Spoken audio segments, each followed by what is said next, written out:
बिस्मिल्लाहिर्रहमानिर्रहीम। आयतुल्लाह मोहम्मद तकी बहजत से सवाल हुआ, मुझे नींद बहुत आती है जिसकी वजह से सुबह की नमाज आखिरी औक़ात में पढ़ता हूँ। इसके लिए मुझे क्या करना चाहिए? तो आपने जवाब में फ़रमाया, आप पानी कम पिया करें। इसी तरह आपसे सवाल हुआ, नमाज मेरे लिए जुर्माना देने की तरह है, मुझे क्या करना चाहिए? तो आपने फ़रमाया, आप इस आय करीमा को कसरत से पढ़ा करें, व रब्बुकल गनिय्यु ज़ुर रहमा, आपका परवरदिगार बेनियाज है, रहमत वाला है।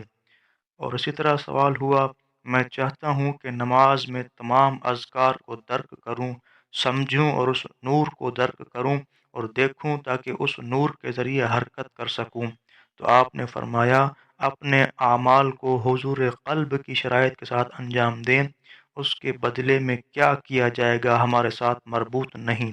और इसी तरह सवाल हुआ, इजमालन बताएं कि हुज़ूर क़ल्ब किस तरह हासिल होता है? तो आपने फ़रमाया, अगर आपका मकसद हुज़ूर क़ल्ब है तो वो नवाफ़िल और मुस्तहबी इबादत से हासिल होता है। नमाज को फ़ुरादा के बजाय जमात के साथ पढ़ना भी उनमें से एक है। हुज़ूर क़ल्ब इस तरह हासिल होता है कि गफ़लत के औक़ात में ख़ुद पर सख्ती न करें और हुज़ूर क़ल्ब के औक़ात में इख्तियार उसे अपने हाथ से न जाने दें। तालीमात मोहम्मद व आल मोहम्मद अलैहिस्सलाम घर घर पहुँचाने के लिए हमारे चैनल शिया लाइब्रेरी को सब्सक्राइब करें, और वीडियो पसंद आई हो तो लाइक करें, और चैनल को मज़ीद बेहतर बनाने के लिए कमेंट में अपनी राय दें। बहुत शुक्रिया।